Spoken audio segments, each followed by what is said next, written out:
Lesson 1 of Module 1 is about relationship. This was my first lesson as a worship leader, and so I've made it the first lesson of this course. Now in this course, I'm going to share 20 lessons that I've learned over 20 years of leading worship. They won't be in chronological order, but this is a good one to start with because it sets us up well for the rest of the course. So let's have a look at what we'll discover. First, we'll look at replication versus relationship. And this will make more sense when I share some of my story just now. And then we'll look at leading from your relationship with God, what that looks like, and what it means for our leadership. And then we'll apply this lesson to our own leadership using the Leaders Workbook. And I'll tell you where to download that at the end of the lesson. So who is this for?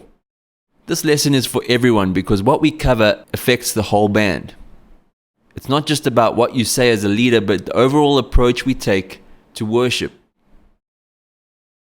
So some of my story: I was 16 years old, I played piano in the youth worship team, and my brother, who was the youth leader at the time, suggested one evening that I lead worship. And that was the start of a life-changing worship leading journey for me. I didn't have any experience leading worship, so I did what any good worship leader would do. I copied what I heard other worship leaders doing on the CDs, right? Well, it didn't go too bad, but my brother pulled me aside after one of our sessions and told me, "You need to lead out of your own relationship with God." And that was my first worship leading lesson. Considering my own relationship with God drastically changed the direction of my worship leading, all for the better. And I'll share more of the how, what, and why of that in later lessons in the course. But let's lay down some definitions. What do I mean by replication and relationship? Well, first, by replication, I mean playing and singing a song as close to the original recording as possible, including musical arrangement, vocal parts, and vocal cues. I see worship bands doing this all the time. And if you think about it, this is what we do for the most part in worship if we're not writing our own songs. We're taking other people's songs and performing them as we hear them performed on a recording. Often these edited live recordings of worship songs are our only reference for how to lead worship. We don't all have worship role models in our team and churches. People are looking to us to lead. We're the worship leaders. Now these songs are usually great songs that do much of the heavy lifting for us in worship. But there are some pros and cons to this approach. Let's have a look. The first pro is that it's musically tight, depending on how well you've practiced your songs. All the parts are laid out for us, we just need to learn them and play them. Second, the structure is familiar for the band and the church. It's always played the same way so people can confidently sing along. There's a consistency that happens. You know it works because it's been tried and tested and arranged to work. And as I mentioned, the songs do a lot of the heavy lifting for you in worship. And this is particularly helpful if you don't have a strong worship leader or you're just starting out. Choosing great songs takes a lot of pressure off having to lead it. That said, there are some cons. First, there's little room for deviation from the structure. If you do and people aren't used to it, they can be thrown and distracted. Second, the truths that we sing about in these songs can become commonplace. We hear them the same way every time and may gloss over some of the words because it's too familiar. This also depends, of course, on how often you sing the same songs. And lastly, there's little input and engagement with the church from the worship leader.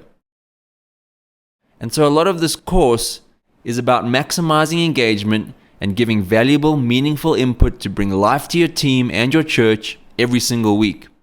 And I'll give you lots of practical ways to do that. So what do I mean by relationship? I'm talking about leading the song with a personal interpretation of that song based on your knowledge and experience of God and your understanding of where your church is at, including what you might feel God is wanting to highlight in that moment.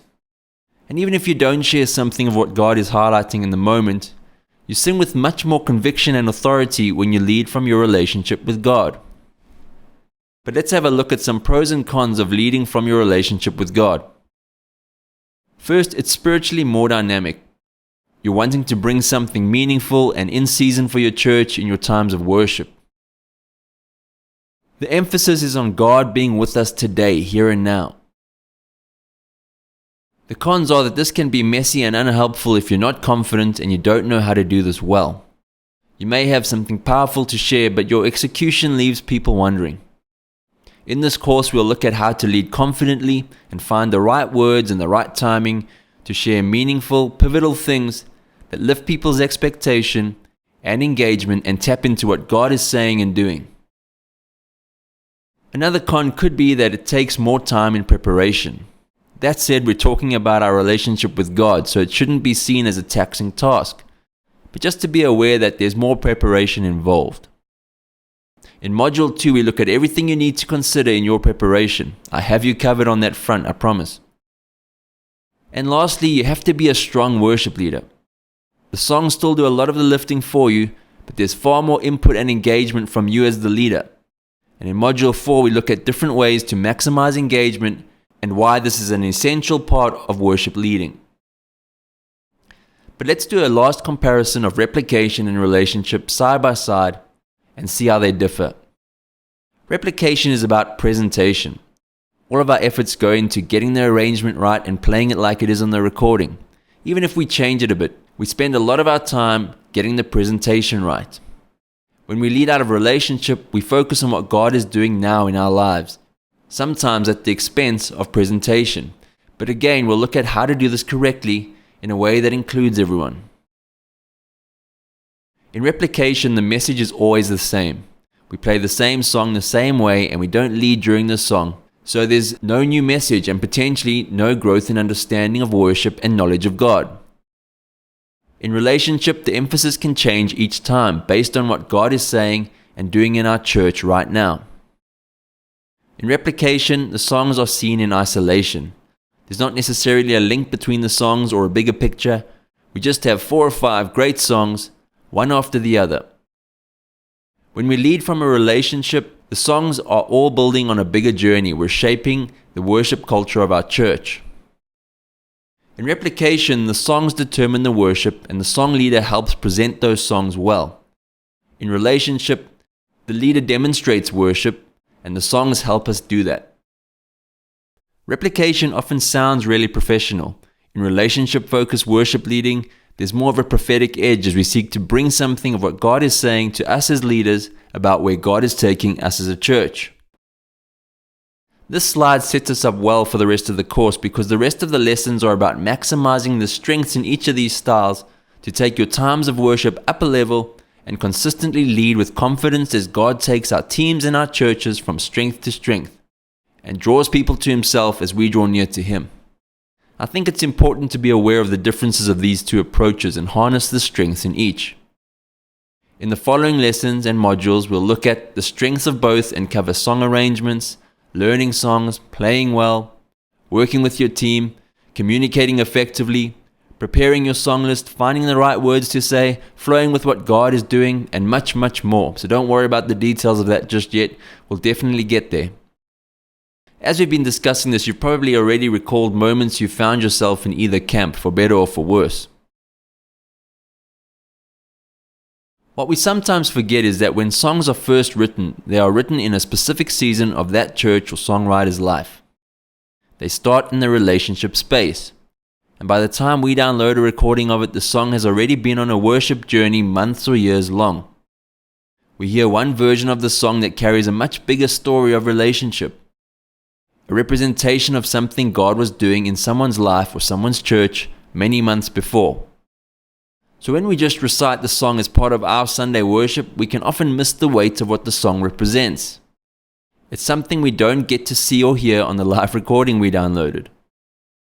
One of our last lessons in this course is the role and importance of songwriting in worship, where we explore this more.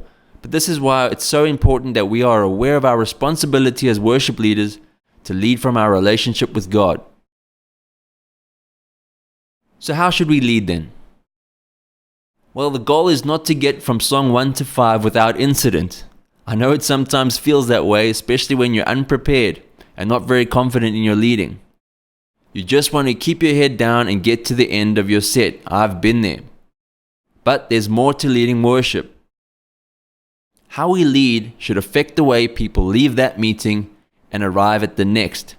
It's about changing the culture and raising expectation. Draw inspiration from other leaders, but ensure that your leadership is your own and you're not a replica of someone else. What is God doing in your life? What is God teaching you? What is your experience of God? How are you channeling what you're learning about God in your own life into your leadership? The thing is, when we put our hands up to be leaders, we're signing up to share our lives. God will teach you things for the benefit of those you're leading. So in this course, we'll learn how to instruct and inspire in our worship leading. I'll end this lesson about relationship with one of my favorite scriptures from the Bible that highlights for me what it's all about. Ephesians 1 verse 17 says, "I keep asking that the God of our Lord Jesus Christ, the glorious Father, may give you the spirit of wisdom and revelation so that you may know Him better." For me, this is one of the main reasons for wanting to worship and wanting to lead worship well, that we may know God better. And if in my leading I can help someone discover God for the first time or gain a fresh revelation of how great He is and what that means for their lives, I'm all for it. And it's one of the reasons I've developed this course, to help you on that journey of worship and discovery of God. So in this lesson, we've covered the pros and cons of leading from replication and relationship. We've set ourselves up for future modules. And we've discovered what leading from relationship well does for our leading. The personal application for you is, which of these styles do you default to? Which of the cons of the style resonate most with you? Do you find you battle to bring your relationship with God into your leading in meaningful ways? What has God been speaking to you about lately in your own life? Write it down. Your workbook has space to record your answers, and it provides some guidelines for next steps, and we'll come back to these answers throughout the course. You can download the full workbook that includes all the worksheets for all the lessons from the resource link in your members area, or download the worksheet for this lesson to the right of this video. I'll see you in lesson 2, where we cover the importance of creating ownership.